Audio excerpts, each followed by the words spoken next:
Establishment of fences, gates, or barriers within or across private access easements. Read further, or is that good enough, Mr. Moore? That's good enough. Okay. Craig So, Baker will present this item this evening. thank you. Thank you.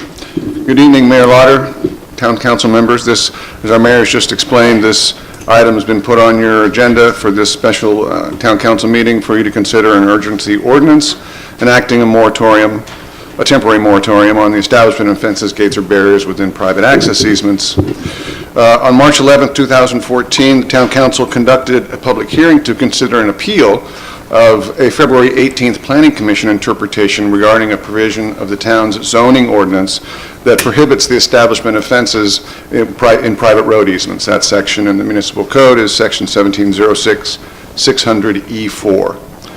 During their February 18th meeting, the Planning Commission ultimately found that the establishment of a gate by itself did not constitute a violation of the pertinent provision, and that appeal that decision was appealed to the Town Council for their consideration on the 11th of March.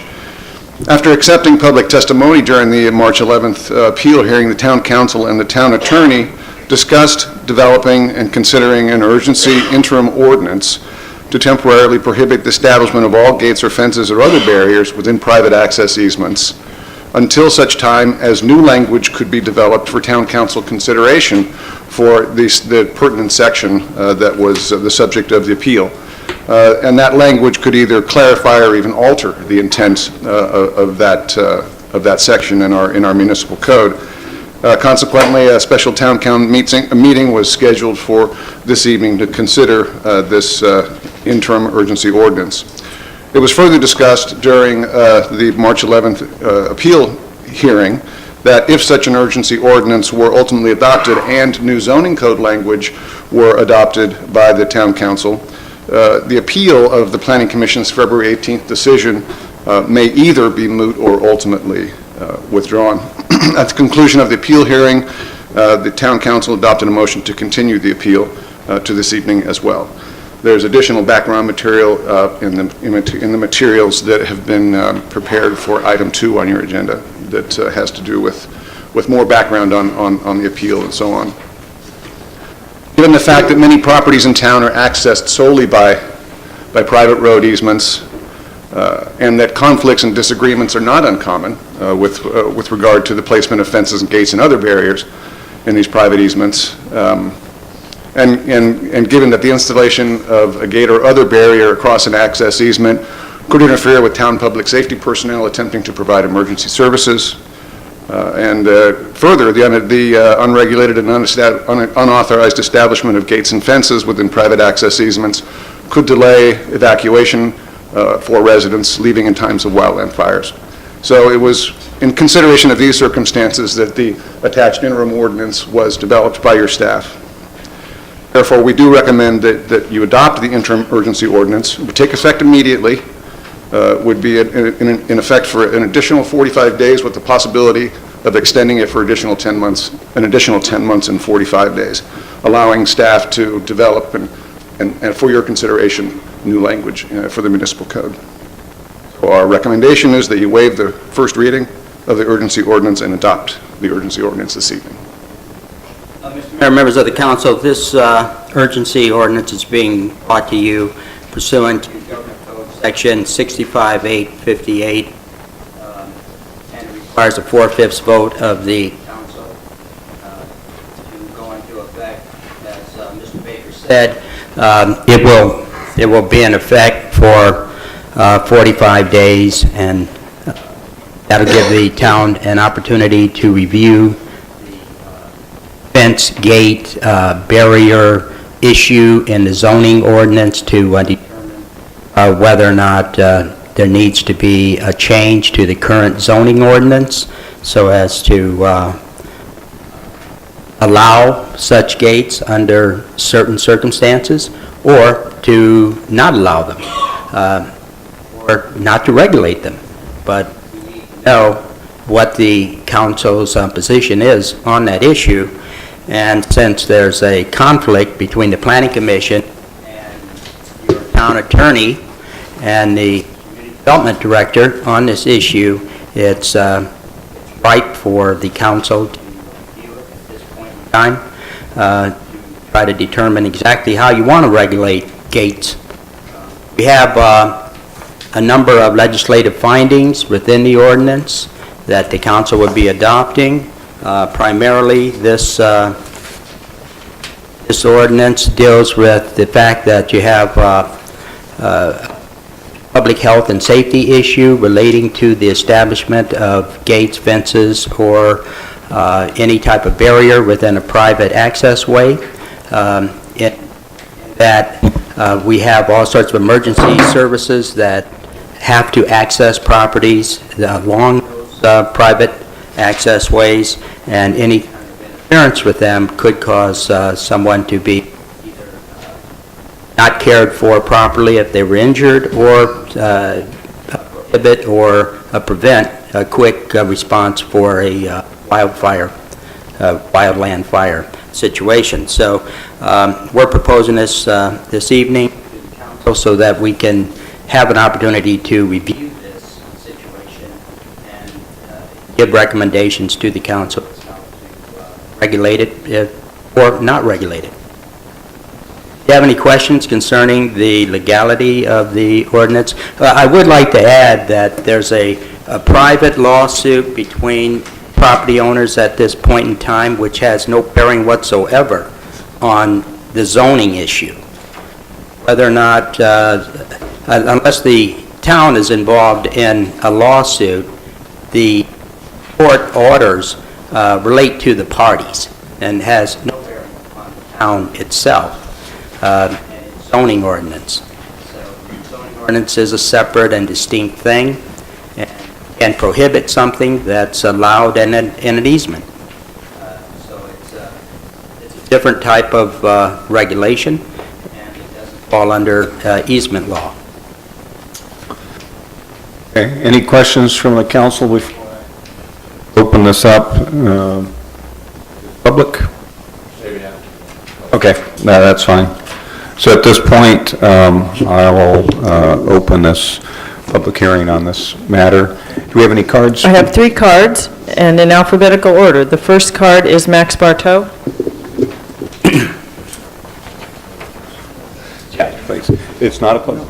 Yes. So does this have to be considered as a public hearing? Do we But follow you do the have a procedure? time limit on Okay, so 3 all minutes. activities. But it's not a public hearing, but you do have a time limit Public on comments. presentations. Okay, so 3 minutes. Am I good now? You Good. you sorted out whether you're public or not? We're just making sure that we are clear on what we're calling this. So, public comment period, your Fair 3 minutes. Good evening. Thank you, Mayor Lauder, members of council, staff. I was contacted and retained this afternoon to address this issue. I obviously have not, it's the irony of me having to speak first is not lost on me, since I probably know the least about that of all the people in the room at this moment, other than the general aspects of the law. My review of what I have seen so far suggests that an interim ordinance for 45 days is a step very, very far beyond what's needed to handle the appeal question that is before you on a separate agenda item. And if in fact it sunsets within 45 days, it doesn't seem to be the most effective or efficient way to go about resolving this. As Mr. Moore indicated, there is private litigation going on, and while that would not bind the town, certainly when you have aspects of law and fact being considered by a judicial entity on the very point at which you're trying to draft legislation or ordinances, it might behoove the council to wait until the court has rendered a ruling on that point and see if that process has gone its way through before making ordinance of your own, which may or may not turn out to be contrary to the law of the state of California. So again, my input to this is to encourage you to wait on drafting ordinances on the old maxim that bad facts can make bad law, and handle the appeal to the extent that you choose to handle it, and allow the court process to work its way through before revisiting the issue on a larger scale and a more permanent basis if and as you see fit. Thank you. Mr. Bartow. My second card is from Dana Bettis.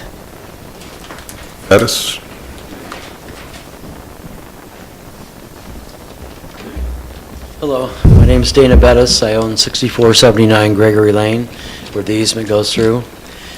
And I think the fundamental problem here is that John Romalia here doesn't understand that he doesn't own my land. He has no title to my land. He has a right. A right is to go in and to go out. That is it. And utilities, meaning public utilities, meaning a utility company. He hasn't got the right to construct things all over my property, and if you open that up and let people do that, dominant tenements build things on other people's property without their permission, that's a legal can of worms. I mean, this guy, he's become more irrational all the time. He wants to knock down my rock wall. He wants to, he says that I put a gate up, a temporary gate, to stop vandalism, and I replaced a gate that was already there. I was there. I did the gate. There was no gate there at all. None. And so, he just keeps accusing me of all these different things, but the bottom line is he has no right to build a gate on my property. That's my land. He's also taken to telling the neighbors they have no right to cross my land. That's my property. There's only one person that can tell somebody they don't have that right, and that's me, the landowner. I don't understand why it is so hard to understand that I hold title to that property, not him. And so what he's trying to do goes beyond the scope of his easement. He only owns a right to go in and out. I have not impeded his right to go in and out of that land at all, not in any way, shape, or form. But he just keeps pushing it further and further and further. And, he's totally upended a whole neighborhood. Just, he's in a fight with everybody around him. And that's what he does. That's everywhere he goes, that's what he does. But legally, according to real estate law, California real estate law, you don't have the right to build on a property that you only have a specific right on, which is for ingress and egress. That's it. Mr. Mayor, that's the issue that should not really be. Okay, yeah, because really what we're talking about at this point, not to is just the moratorium on any fence building. Well, We haven't gotten to the next part, but just point that out, and I don't want to, it's short. The appeal would be, on the fence. I realize that, but on that whole issue of a fence and a gate, if you close a gate, that's a barrier. A fence is also a barrier, especially when it's closed most of the time. I don't understand how you can differentiate between a gate and a fence when it's closed. It's a barrier, they're both a barrier. And it's a barrier on my property. His property is 2 properties over from mine. I mean, that'd be saying, like saying you could build a gate on any easement that is, without my permission. I would have no problem with letting him have a gate with my full permission. And that's the way the law should read, is because I'm the owner, not him. I hold title. He does not. He only owns a right. Thank you. Next card. The last card is from John Romalia. Good evening. I'll try and stay right to the facts of the urgency ordinance.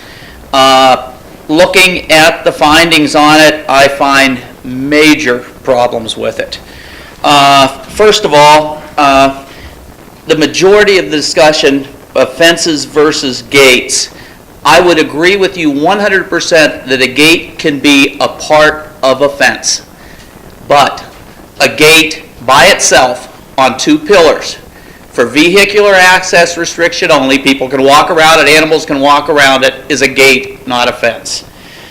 Second thing is, going down through here, you said it could interfere with public safety. Our fire code in section 503.6 refers to 2 documents, UL 325 and also ASTM 2200. They both require a method by which emergency personnel can use, this town uses a Knox box. It's a key. They turn it. The gate opens. It's ran by battery with battery backup. They are automatically arranged so that when the power goes out, in most instances, unless you get a waiver, they automatically open. So the EMS access in or fire access in is not factually correct. The second thing is, you state that people could be locked in.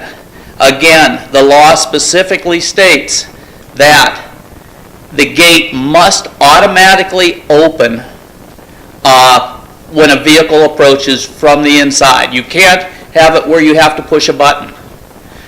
Third, if these findings were correct, every gate in this town should be padlocked open. If we're going to the same standards as what their gates are with the emergency access, if we aren't allowed to have a gate, they shouldn't be allowed to have a gate. The question that Mr. Bettis brought up, that's for the court to decide. That's not for zoning law. And we are there. We've got a scheduled court for May 5th, hopefully, or May 6th. It'll be decided then. The other thing that you have in here is people can't maintain their gates in this town. So if a gate breaks and locks shut, this ordinance says they can't fix it. The last thing is, I have pictures of the listing on that property all the way back, well before I even looked at the property, with a gate. I have sworn declarations that you've been provided copies of a cable being across that, rocks being across it at one time. We've now included barriers. The rocks would be a barrier. This is a 30-year limited access. And all of a sudden now it's going to be changed. Our position is that this is a legal, non-conforming use. Okay, thank you. Okay, that was the last card? That was the last card. Okay. One of, Mr. Mayor, one of the points that was just made is that there was a cable across this property. It wasn't something that comported with regulations relating to automatic gates. It was a cable, and that's one of the problems. People can call a cable a gate or whatever. They don't have to actually comply under zoning with all of these other requirements for a certain type of gate that comes under the fire code. So we need to define these things so that Which is the point of, Exactly what which they is the are. point of the moratorium, so that we can better define how we want our ordinance to, and give clarity for the planning director and for the planning commission. Yes. Is that, am I So correct? you can study it and determine Study it. how to regulate it if you want to regulate it. On Section 3, there is the word maintenance there and operation. I'm going to recommend deleting maintenance and operation from Section 3. Because the primary concern here is to make certain that there aren't any new gates. This has nothing to do... Okay, so on page 11 of your, under Section 3, and it does say maintenance. And Yeah. operation, so we delete both of those words. And I think the rest of it should remain as it is. And my mic is going in and out, but if you could delete those, then there are no other changes required. Okay.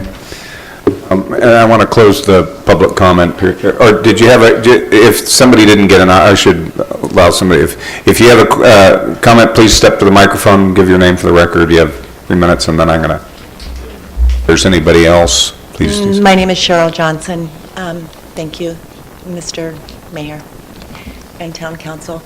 If I understand the question, or what we're discussing, it is, why should we stop gates and fences right now? Why should no more be allowed to happen at this point? Is that right? Okay. For me, the reason would be, is to stop what's happening over here in this neighborhood, so that we could just let the town think about what's happening and to come up with a language so that everybody could understand it, and to let things settle down and just give some breathing space here. I mean, I read the letter that was generated on behalf of LMR Construction. We'll call it LMR, whatever, Investments. And it's really threatening. It's actually threatening to the town, to all you town council people. I just can't believe the caliber of what he's saying, and and why we can't stand up to this kind of, I don't quite know what to call it, but he's threatening that if the town council puts a moratorium on this, all of a sudden the town's going to burn down and the citizens don't have the money and we don't have the money to cover his lawsuit because he's going to sue. And I don't know, it just doesn't feel right to all the people in Paradise who have lived here for 40 and 50 years like me and like the Johnsons and the Bettises to have somebody new come into town and put up a gate and then build all this ugly stuff, and it's just horrid down there. It's horrid. And he's widening the road, and now the backyard, the Johnson's backyard is like so big because he's Mr. Mayor, cutting into the sides. We're getting off the subject. Yeah, Off the okay. subject, sorry, but. And we need to keep the time limit. It was just to say, I feel like there's urgency so that he can be stopped for now, for 45 days. Okay, one more. And if anybody else is going to speak, please, if you can fill out a card, because I don't want to just keep going. Right. If you give your name for the record. My name is Janice Bolger. I live at 6470 Gregory Lane, and I don't know if this will help any, but there was never a cable on the easement. It was on Gregory Lane. The extension past the court had a steel cable across it, and I still have the lock and the key. And I've been there since '91. There was a path where the easement is. It was never a road until this young Mr. Jason started building or something there. And anyway, that was just a dirt path with weeds growing over, just as the rest of the Gregory Lane was before John Eggers put in asphalt. Thank you. Okay, so now I'm going to close the public comment period. And bring it back. Now, Mr. Moore, is there anything else we need to? No, the council doesn't need to do anything further with the public. Okay. In testimony. Did you have and- some, I guess then you have questions or comments of the attorney before we? Okay, I will entertain a motion. And do we have a ordinance number? 539. 539, thank you. I move approval of urgency, what's it called? Interim urgency ordinance number 539. That's what I move. With the changes? With the, yeah. With those two words with the deleted deletion from of the section two words, 3. maintenance and. And operation. Operation. I'll second that. We have a motion and second, a roll call. Madam Clerk? And the roll call vote, Vice Mayor Boland? Aye. Councilmember Jones? Aye. Am I out of order? Councilmember Culleton? Skip me, I I'm don't sorry, think I'm going to vote Councilmember now. Culleton? I'll vote aye. Councilmember Rawlings? Aye. Mayor Latrip? Aye. Okay, And I thank you. apologize. Okay, now on to the next item, which is item 3, which is the continued public hearing on the appeal. Mr. Moore, how does this urgency ordinance affect that appeal? Can you? Well, the moratorium is now in effect. It relates to the subject matter of this appeal, and so it would be appropriate to continue this appeal to a date certain, or at least until you're able to respond to how you want to modify the zoning ordinance relating to gates, fences, and barriers on private access ways. Okay. Okay, it has to be to a date certain? Well, if you don't have a date certain, you have to re-advertise. So you could continue it to an unknown date, but then that would require But I was new getting at, what notice. if we were to, the moratorium's in effect for 45 days. What if we were to continue it to a date certain 45 days from today, with the understanding that if we come up with an ordinance prior to that, Yes, Then wouldn't you have to advertise that? yes. So If we we were could, gonna act on it. continue it to our April 8th meeting. Right. I'd say that or the May Like meeting. to, if that, go to the May meeting. well, the May meeting, are we outside of the appeal Be parameters? beyond 45 days, sir. I don't know, I haven't counted. Today's the 19th. Yeah, 45 days is April 23rd, Yeah, so I think. we're best going to the Is that April, far enough? the April 8th Wait. council meeting. Let me double check, that might be the 10 days. Oh, that's not right. That's, That's not right. No, That's not that's- 45 days, that's only 30-some days. So it's May 3rd. May 3rd is the 45 days, and April 23rd is when the report's due. That's what. I think. There's going to be a report 10 days prior to that 45 So days. May 3rd is the 45. Okay. So what's the pleasure of the council? Would you like to go to the April 8th? Because at that point, Mr. Moore, at April 8th, if it came back as a continued to date certain, You could continue it to another date. you could continue it again if need be, or we can, by taking certain Well, wait a minute. action. Why not continue it to the May regularly scheduled council meeting? Because we're beyond It 45. doesn't matter, because the appeal has nothing to do with the Yeah, moratorium. they're two separate things, The so moratorium, you we have 45 could- days to you work could- on the ordinance. You So could just- continue it to to the the first regular meeting May in May, your regular schedule. Okay, so you continue the appeal. The appeal. I to- got it. To the May meeting, because the moratorium would be working on the ordinance prior to that. I understand And what if we you're saying. don't get it solved, then we'd be doing something different. So, Councilman Colton, you're proposing to continue that to the May 13th regular town council meeting? Continue the appeal to that. Okay. Is the council agreeable to, or did you have a different idea, John? No, I think that's fine. I was just worried, of course, I understand that's just for the appeal, so that's cool. Because we can bring the moratorium issue and the change in ordinance could be on our April agenda or a subsequent special council meeting It agenda. has to go to the planning commission. Right, right. So we have, so we may end up with a special council meeting if we were going to deal with it.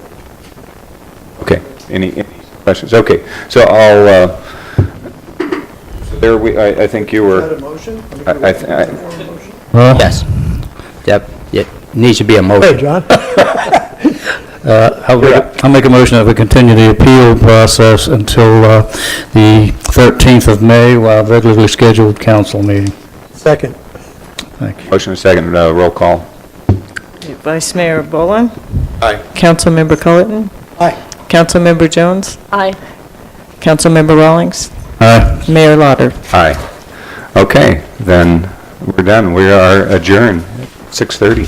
So Dwight, Thank you, ladies and gentlemen.